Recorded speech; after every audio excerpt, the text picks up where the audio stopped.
VSiN Weekend Morning Line on VSiN, the sports betting network.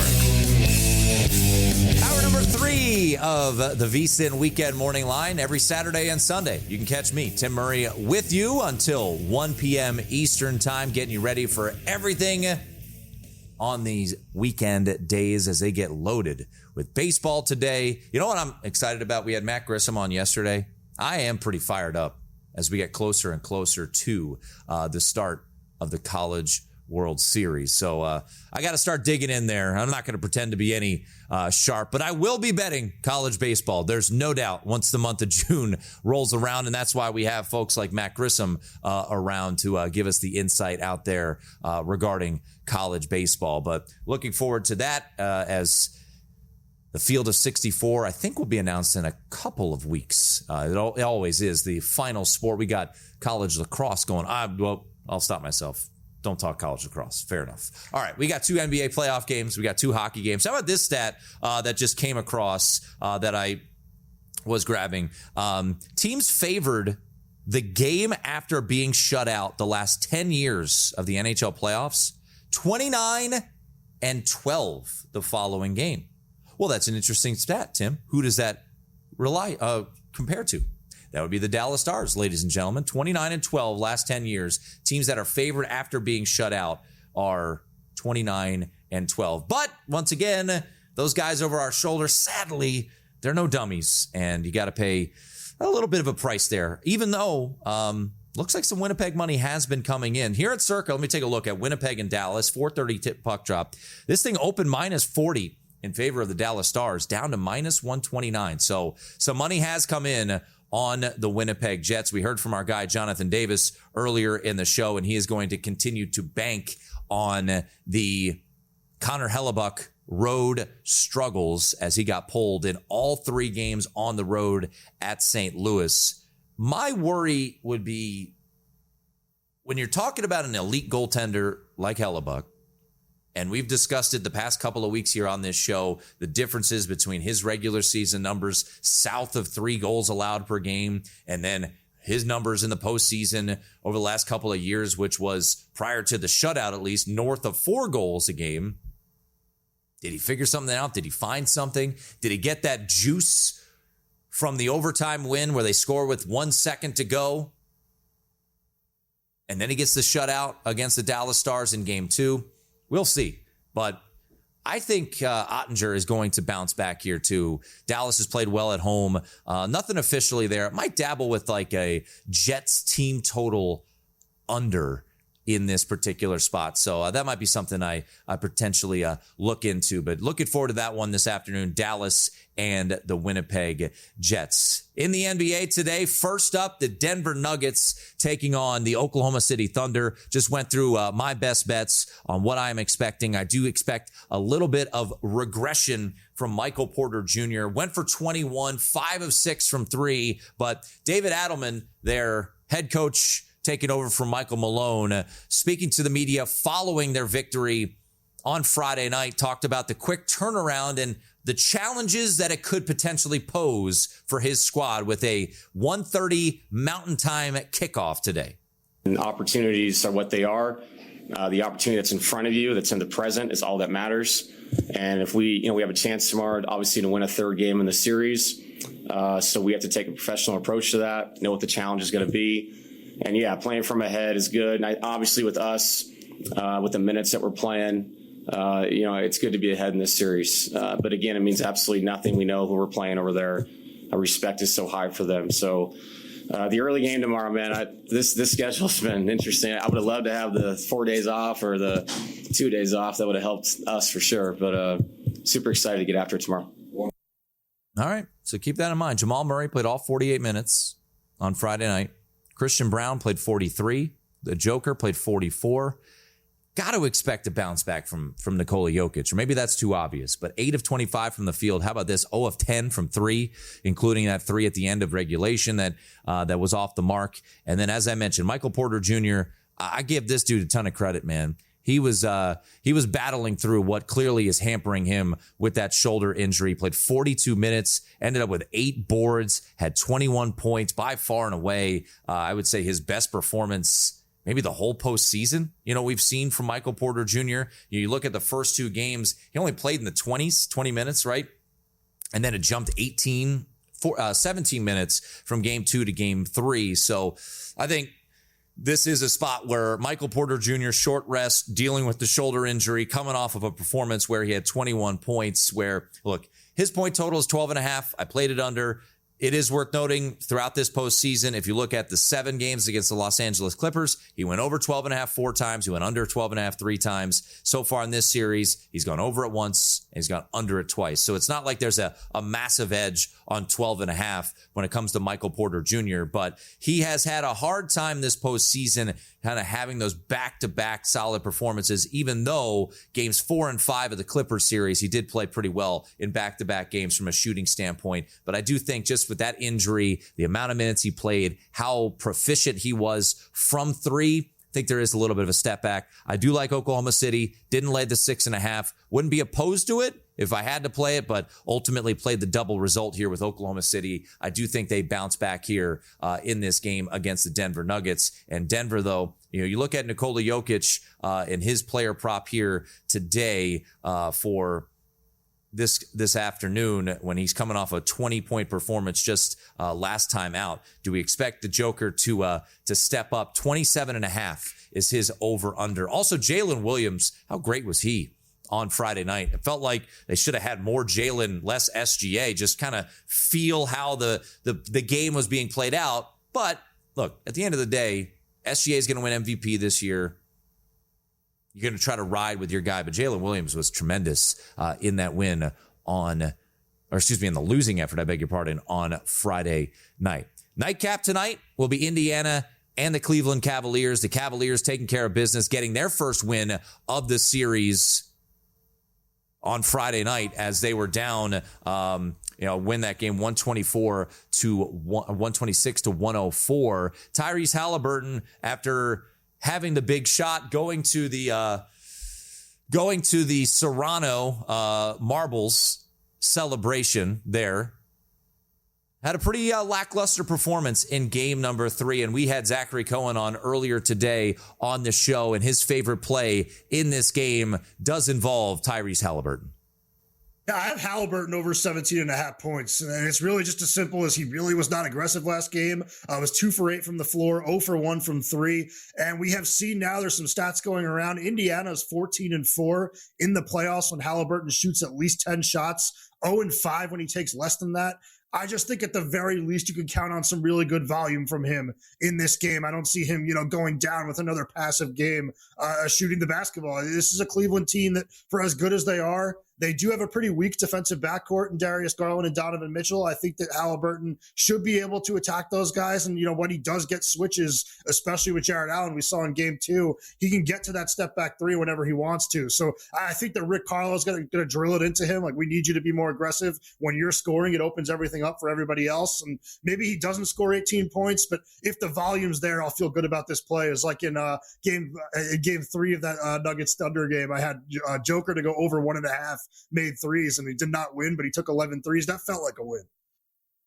It's funny when you think about it. That's a tough one. Nikola Jokic going 0 for 10 from 3 and having an over 1.5 3-point prop in your back pocket. But, to his point regarding Tyrese Halliburton, it was odd to see the performance that we saw on Friday night. By far and away, his fewest points he's scored so far in this postseason. And once again, when you're playing in these player prop markets, sometimes it is, time to try to buy at a low opportunity, right? And for Tyrese Halliburton, 4 points in game 3 on Friday night, had just 8 shot attempts. And you think back to the game 2 performance where he finished up with 19 points, didn't really shoot the ball a ton, but efficient, hit that big 3, of course. And, think about this real quickly, though.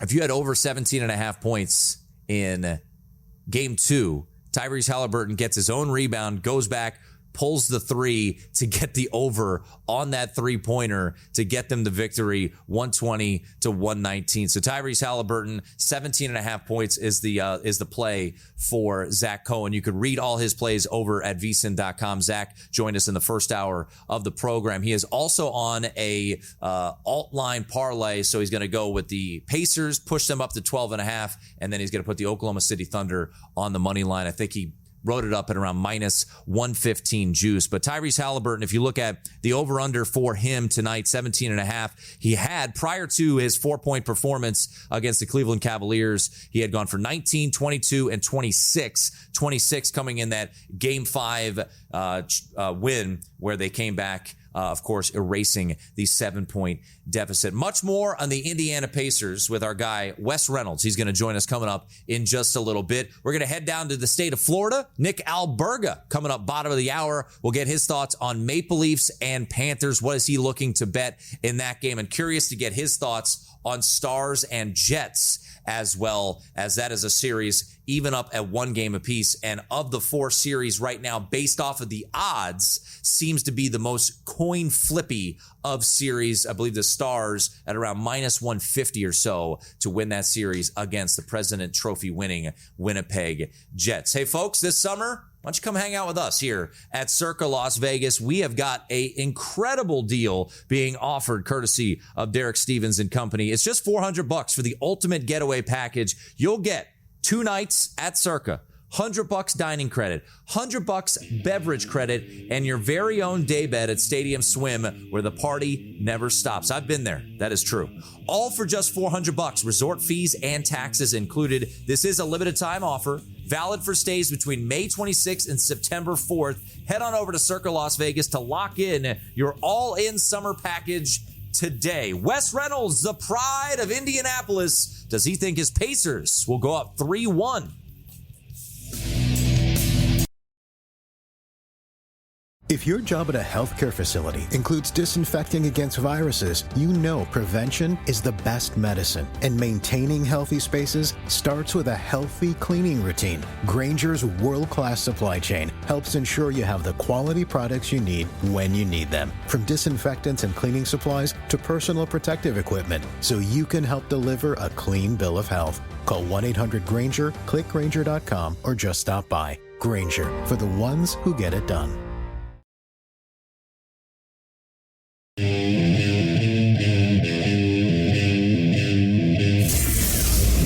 tuned in to the VSiN Weekend Morning Line.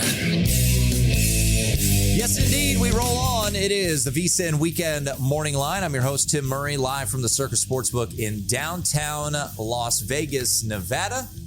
The day about to get rolling. We got the final round of the Truist Championship, PGA Championship, ladies and gentlemen, coming up next week in the Queen City of Charlotte, North Carolina. And a gentleman who will be grinding his numbers maybe later tonight, early tomorrow, and have that article up for you on VSiN.com is the one and only Wes Reynolds, who joins us right now, courtesy of our progressive guest line.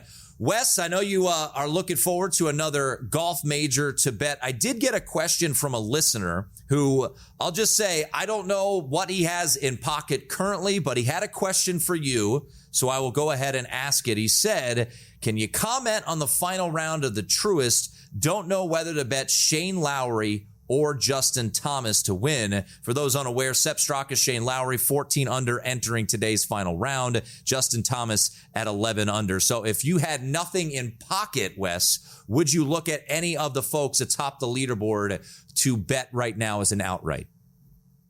I think, Tim, you would probably at least have to lean on Shane Lowry because he's been the best with the irons in the field. The strokes gain approach averaging about 2.25 strokes gain per round, whereas Sepp Straka has made a little bit more of a living with the hot putter, gaining about, I think, close to 10 shots on the field when you look at strokes gain putting, and they are both tied at 14 under. And then you have Thomas back there tied for third with Keith Mitchell, who is the first round leader at 11 under.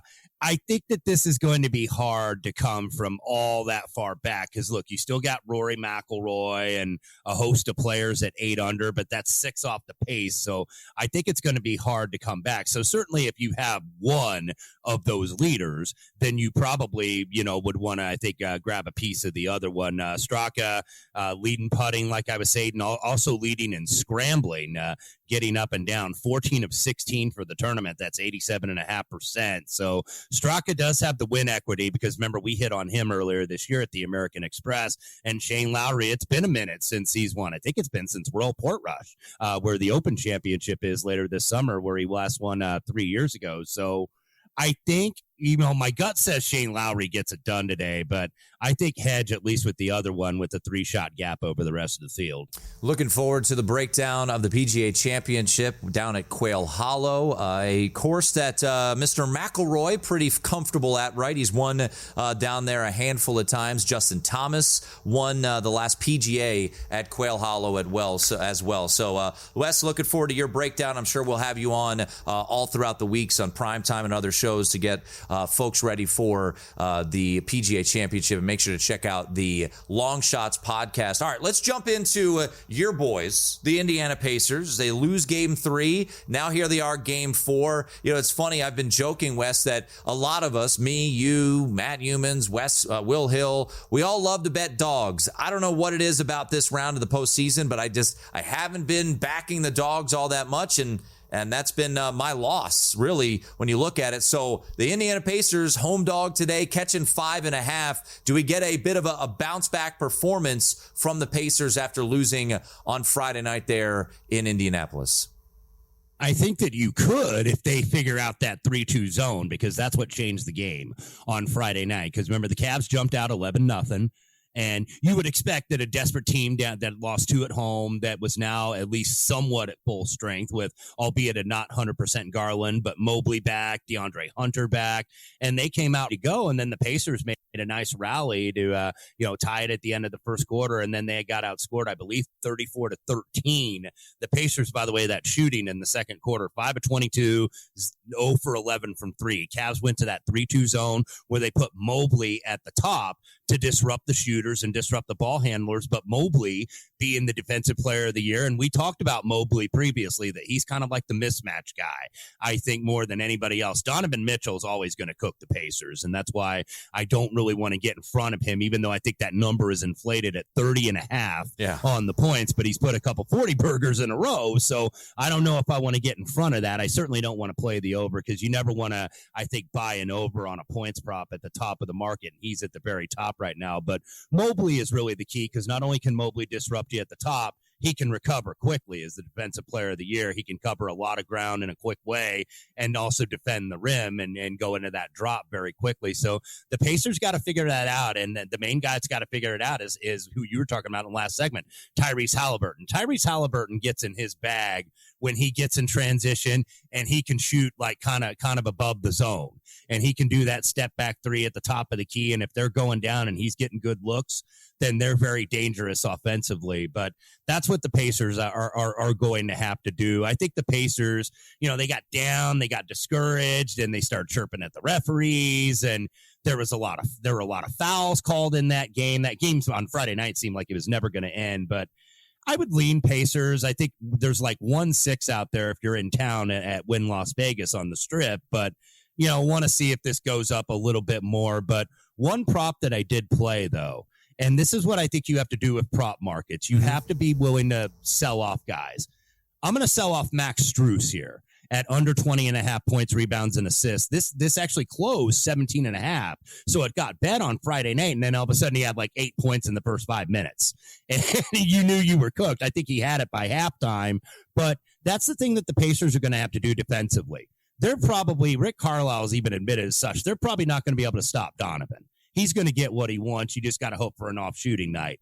And obviously Mobley is the mismatch. But if you could take away Strus, if you can take away Allen, Garland's going to be taken away somewhat because of his injury. If you could take those guys away, you got a chance. So I don't think that Neesmith and Nembhard are going to give Strus a lot of open looks. So under 20.5 on the pra. Wes Reynolds joining us here, courtesy of our progressive guest line. You can see all his plays over at VSiN.com/picks, and we are all waited with bated breath for his PGA Championship breakdown, which I'm sure will come out early this week. Let's go to the early game today, Oklahoma City and Denver. I played the double result earlier in the day. That juice has moved a little bit, so I laid $150 on first half full game with OKC, and I think you're thinking similarly, and I think you might be able to convince me ultimately on this particular bet. Do we expect Oklahoma City, maybe similar to Boston, to come out, all systems go here in the first half?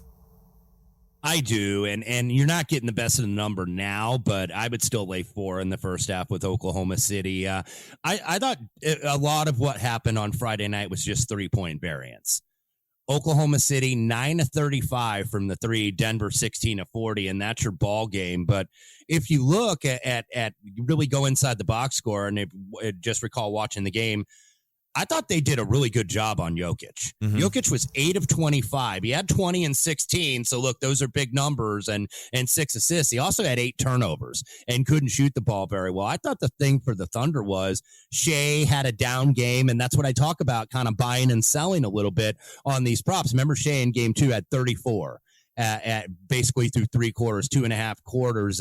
He had 18 at the half and got 16 in the third quarter. And then Friday night, he was 7 of 22 for 18. Chet Holmgren did not shoot the ball very well. They didn't get a lot off that bench that has been so good all year. So I think you're going to see Oklahoma City come out with a good game plan. Mark Daigneault, probably not his best coaching, I think, down the stretch in terms of some of the challenges, in terms of, leaving some of them shooters open, especially Aaron Gordon, who hit the 3 in the corner to send it to overtime. Nobody was within. I think the closest defender was in Pueblo and not in Denver on Aaron Gordon there in the corner. So I like Oklahoma City in the first half, laying 4. It opened 3.5, but I think that's the way to go. If you want to maybe also fade Denver via the prop market, I think the guy to fade would be Michael Porter Jr., who probably had his best game of the playoffs. 21 points, 5 of 6 from 3, and 8 rebounds. Maybe go under that 19.5 pro. I think the points are now right at about 12.5, but include those points, rebounds, and assists. Keep in mind, he's still got a bum shoulder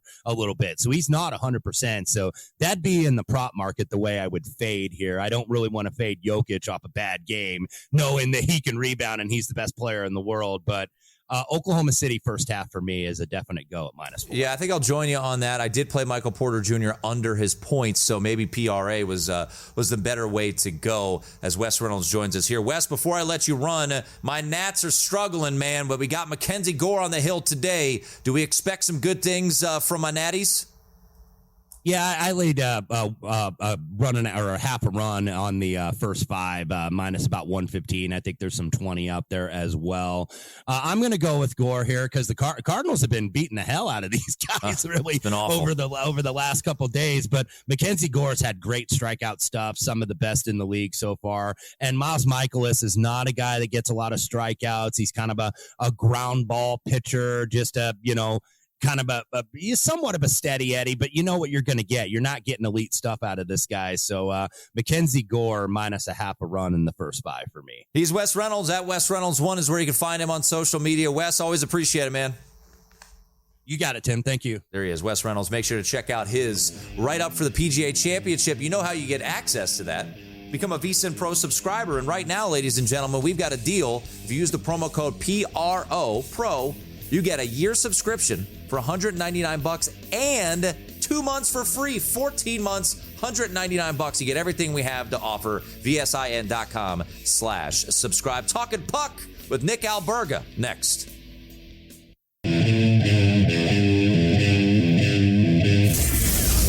You're tuned in to the VSiN Weekend Morning Line.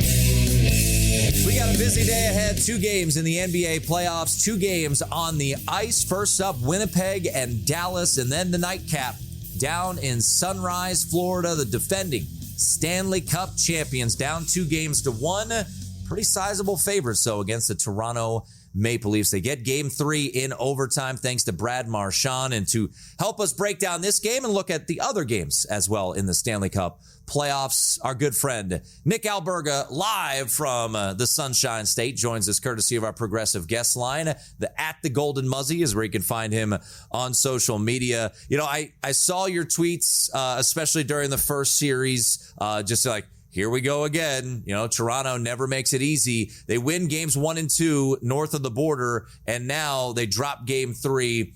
What's the level of concern for you on the Leafs going into a series where they were a decent-sized underdog, Nick, and now dropping game 3 when they had a couple of chances to try to go up 3-0? Yeah, I actually love them, Timmy, in the underdog role. I think when you look this series, you're playing the defending Stanley Cup champions. I think there's almost more pressure on the Panthers to win this series because, again, the last time these two teams played in the Stanley Cup playoffs, it was the Leafs who were the favorited team, and the Panthers just come back from being down 3-1 against the Boston Bruins. But I think all in all, like, it's been a pretty decent-sized surprise that the Maple Leafs have played the way they have, winning the first 2 games, as you referenced and mentioned, and now in game 3 had a couple of opportunities in overtime, namely Matthew Nyes, William Nylander on partial breakaways. So, like, they've been right there. I think when you look at game 4 tonight, clearly a lot of money coming in once again on the Florida Panthers, and I get it, but I would not sleep on the Maple Leafs. And this is not the host of Leafs Morning Take talking. This is just gambler Nick Alberga. Like, I think there's actually weirdly a lot of value in the Maple Leafs in game 4 tonight. Yeah. And the one thing that's interesting, Nick, is when you look at where this line started and where we're at now, there's been money coming in on Toronto, maybe just saying this number was way too high, right? Opening up at like 225 down to $1.92, but still Florida a significant favorite. So, looking at the total here, DraftKings has it at 6.5. Rest of the market still sitting at 6. Any feel on what we could see tonight from a goal scoring standpoint in this one, based off of the total? Well, that's the unique aspect of this series. I think if you were to ask me going into it, I'm like, it's going to be 3-1, 2-1 hockey, and it's been the exact opposite, where it's been 5-4, 5-4, 5-4 like crazy, and we've seen a lot of offense. We've seen some struggling net minding. Sergei Bobrovsky, obviously a big reason why the Panthers won the Stanley Cup last year, was awesome 2 years ago as well in the postseason, has surrendered 13 goals in 3 games in this series on 81 shots. So I think as the series progresses, I think it's going to get tighter and tighter, and maybe that starts tonight, where more of a low-scoring, tight-checking type game. And it's been a weird series as well, Tim, of bounces, right? And we've seen this throughout the Stanley Cup playoffs, where your conventional shot is not going in anymore. It's like a shot that has seeing eyes or off a stick, or, Toronto's look the other night with Morgan Rielly scoring on his own net. Like, so that's been sort of adding to the mayhem and the chaos in this series. So to answer your question, I think maybe I'm looking at the under because that's the way I expected the series to go. And as we progress too, I mean, the games become even more important as well. Yeah, you look at the first 3 games, to your point, right? 5-4, 4-3, 5-4. So over has hit in all 3 games. And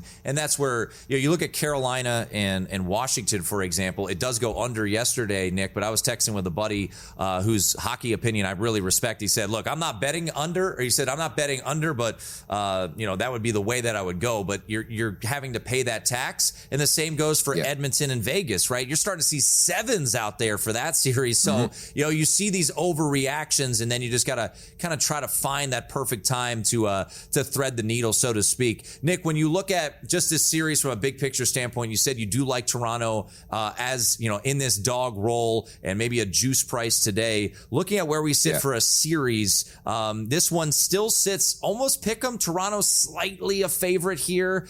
After what we've seen from the 3 games, do you feel decent about the Leafs' chances to knock off the defending champs? I honestly think they have the Panthers on the ropes, and maybe that's a hot take, but they've outplayed them in this series. And I think there's a couple aspects to look at. Anthony Stolarz, the former Panther, not playing. Joseph Woll, I think, has been to an extent better than Sergei Bobrovsky. Like, that's been the biggest difference with this Maple Leafs team, is that they're scoring goals. So I definitely give them a shot. I sort of disagree with the price, considering the Leafs are up 2-1, could easily be up 3-0 in this series. And there just seems to be a different motivation, preparation, urgency, desperation to the way the Maple Leafs are playing right now. And we talk about this a lot in the sporting world with that, regardless of the sport. Now in the hockey world, fatigue, when does that set in? The Florida Panthers have played in back-to-back Stanley Cup finals. The majority of their players were there for the runs. They're banged up. I never say never, but I think at some point in time you are going to hit a wall, and I wonder if that's starting to happen here for the Panthers. I know they had their moments in Game 3, but it was a very, very lethargic start. The Maple Leafs have been prepared for this series for sure. Nick Alberga joining us here, courtesy of our Progressive Guest Line. He's down there in Florida. Leafs Morning Take is where you can find all of his takes at the Golden Muzzy there, and make sure to check him out as he is retweeting all of his content throughout the postseason. Let's jump around a little bit. I know your main focus is obviously on this series, but you're a hockey guy. You're keeping eyes on all these other series. Look, I think this is so fascinating. Winnipeg and Dallas. You look at these two goalies. You know the names in Hellebuck and Ottinger, but they've had some ups and downs, right? And Hellebuck especially. So he gets the shutout in Game 2, but he has been dreadful on the road. Any feel on what to expect this afternoon between Dallas and Winnipeg series, even at 1? Look, that's a big story, right? Connor Hellebuck, when you look at the body of work in the Stanley Cup playoffs, it's not pretty, but to come out the way he did and solidify that Game 2 victory and to post the shutout, maybe the confidence gets cooking. How many times have we seen in the Stanley Cup playoffs when you gain that confidence, you sort of never look back, and you add the fact that this guy's about to win his second straight Vezina Trophy, in the conversation for the Hart Trophy. Like, he has been that important to the Winnipeg Jets this season, and they found a way to shut down Mikko Rantanen. Like, that's a big story in the series as well. The revenge aspect from round 1, which we talked about quite a bit down the stretch. They did a good job with that, and that's why another series where I sort of identified it and said, you know what, the under would make a lot of sense. You look at these two netminders, two of the best on the planet, both Americans, of course, and Jake Ottinger and Connor Hellebuck. So I wonder if it's a lower scoring, tight checking type game, similar to what we saw here in Game 2 of this series. Yeah, right now you're looking at 5.5 juiced evenly both ways. -110. That was kind of my mindset. I expected Ottinger to bounce back tonight on home ice. You could look at 2.5 from a team total standpoint there if you want to go under the Winnipeg Jets. Looking ahead to tomorrow, Nick, and I'm sure last night as you were down there, it was late into the wee morning hours there in the Eastern, but my goodness, what a crazy game. And you mentioned it, the way the puck is bouncing here. You get Connor McDavid getting, a little fortunate bounce from the Vegas Golden Knights. And then on the flip side, Leon Draisaitl has to be furious that if he just lets it go, easier said than done, we're going to overtime. Vegas gets a massive spot there. Edmonton's still the favorite in that series. But how concerned are you about where we're looking at from the goaltending standpoint if Stuart Skinner needs to stay in net for Edmonton? Well, that's exactly it. I think you look at that series, like, what a back-breaking way to lose, and I wonder what the response will be like from Edmonton tomorrow night in Game 4, just because of how all that went down. Like, Draisaitl's just making a play, and it crosses the line with 0.4 remaining on the clock, and suddenly Vegas has life. But, I mean, it's not like their goaltending has been anything special, too, but the fact that Cal Pickard went on that lengthy run for them, and now it's back to Stuart Skinner, and it's quite clear, at least in my world, they play differently with Cal Pickard in there. So Skinner's in there now. I wouldn't be shocked if Vegas ties that series at 2 games apiece, which is kind of interesting considering I thought, obviously the Oilers were in the driver's seat up 2-0 in that series, headed home, a great place to play. And they're really, really stealth and good on home ice. But maybe that's a turning point that the Golden Knights needed in the series to find a way to win that game. So I expect a response from Edmonton. Having said that, I give me Vegas in Game 4 tomorrow night. Yeah, right now you can get Vegas as a short dog. Look around. You could find some +110s or so, maybe a little bit better there for that late night one there north of the border. Nick, before I let you run, how much trouble are my Caps in right now? It's going to be a tough series, I think, in general. Like, Carolina is one of those teams that has intrigued me. Full disclosure, I have an Edmonton-Carolina Stanley Cup final that I had picked before the Stanley Cup playoffs started. I've been on the Oilers. I believe in that team. I think what could do them in is the goaltending, not having Ekholm. But Carolina, like, would it shock anybody the year nobody expects Carolina to do anything is the year they go on their furthest run, and maybe they win the whole damn thing. But goaltending is a big thing for them. I just don't know what I'm going to get from Anderson, if he's going to be in there, or Kochetkov, and Logan Thompson's got to be the key to everything. So I think it's going to be a tightly contested series. Wouldn't be shocked if it goes 7 games, but I think the Canes are just a more seasoned team. Like, let's not forget the Capitals going into the year were not projected to be a playoff team, and now they were one of the best teams in the regular season. So I think the opponents have caught up to them a bit. It's going to be a low-scoring, tight-checking type series, and I do think Carolina comes out on top, unfortunately for you. Nick, you're the man. Always appreciate it. Enjoy it down there, and stay away from the elbow room, okay? Sounds good, buddy. Take care. There he is. Nick Alberga at the Golden Muzzy, joining us courtesy of the Progressive Guest Line, covering that Leafs and Panthers series down there in the Sunshine State. All right, let's put a bow on the show. We'll recap our best bets, give you some final thoughts on what will be a very busy Mother's Day ahead. It is the VSiN Weekend Morning Line.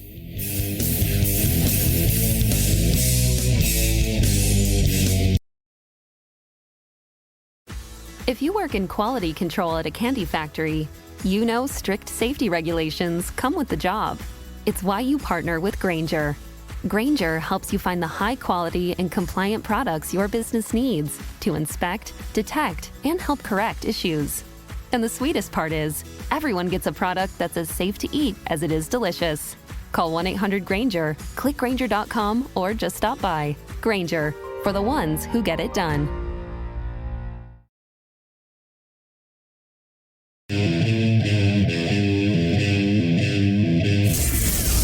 You're tuned in to the VSiN Weekend Morning Line. It's been a fun morning.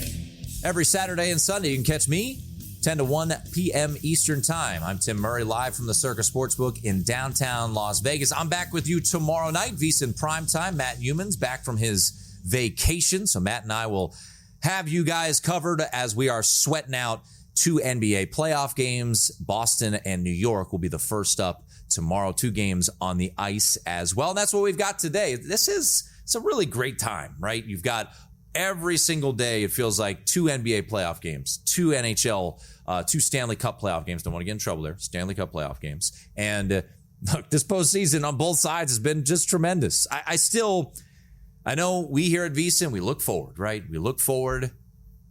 How great was that Edmonton-Vegas game? I mean, that thing was just incredible to get a goal scored with 0.4 of a second to go. And as Nick Alberga just pointed out, Leon Draisaitl was just trying to make a play. It pokes off his stick, goes into the back of the net. And, I don't know about you, but when I was watching that, I was assuming, all right, we're going to overtime. And then the way it was shown on television was hard to tell, and it hits off the camera and bounces out so quickly. So I didn't even think that there was an opportunity for a goal. And then as they started to look at the broadcast a little bit more, started to make a little bit more sense. Oh, they might have scored this goal. And immediately the Vegas bench starts cheering. But that's going to be a fun one tomorrow night. How do the Edmonton Oilers bounce back? And what do we see from a goal scoring standpoint, as that has been a very high-powered series so far. But let's get to today, and I did want to circle back to the game that Nick Alberga, who just was on with us at the Golden Muzzy, is covering. You've got the Florida Panthers at home, and I asked this to Nick off the air. Actually, no, I think I asked it on the air. Regardless, I'll reiterate it if you didn't get it, which was my expectation was there was probably a lot of blue and white down there, a lot of Maple Leafs fans, and he said, no, not really. And he thinks maybe the case is Panthers win the Stanley Cup last year, back-to-back appearances in the Stanley Cup final. So Brad Marchand and company even talked about the home ice advantage and how beneficial it is, as of course they got the game winner just a couple of nights ago. Here you go, the Florida Panthers on the advantages of home ice. Yeah, that home ice momentum swing and having everybody cheering you on is huge, and we really appreciate it. No doubt, that's extremely important. You feel it when you're in their building, you feel it when you're in our building. It's true passion and emotion from the fans is all we can ask for. Right now, the price on the Florida Panthers, it's expensive. It'll cost you. Right now, minus 190, 195 out there on the Florida Panthers against the Toronto Maple Leafs. Total sits at 6. There is a 6.5 out there at DraftKings. And, Nick alluded to this. I'm not going to bet it, but I think it would be under a pass for me here. You would feel at some point this thing is going to tighten up a little bit. Almost the opposite of Carolina-Washington, right? Where we had John Walton, the voice of the Capitals, on the show yesterday saying he feels like this is an under series. And what did we see yesterday? We saw an under. 4-0 Carolina wins. Scoreless first period. At some point, it does feel like maybe things open up a little bit there between Washington and Carolina. maybe things settle down a little bit here with Florida and Toronto. We've seen 9, 7, and 9 goals scored. Now 8 in regulation in Game 3, of course, as that game went to overtime. So 6.5, is that a situation where maybe it has gone too far? We will see. But DraftKings does have the only 6.5 out there. Other game on the ice, it'll be this afternoon, Winnipeg taking on Dallas. And right now, Dallas around a minus 130 favorite. Total sits at 5.5. I want to pass this nugget across courtesy of Evan Abrams. So with Dallas coming into this game off of a shutout loss and being the favorite, the favorites now are 29-12 following a game in which they were shut out. So going back the last 20 years, a team that is favored after getting shut out in the playoffs is 29-12. Just point that out. Trends can be your friends. They can also be enemies if you want to look at it that way as well. But ultimately, this is a spot today where, you know, we heard from Jonathan Davis, and he'll have his article up here in just a little bit. JD is on some team total overs in this particular spot for the Dallas Stars.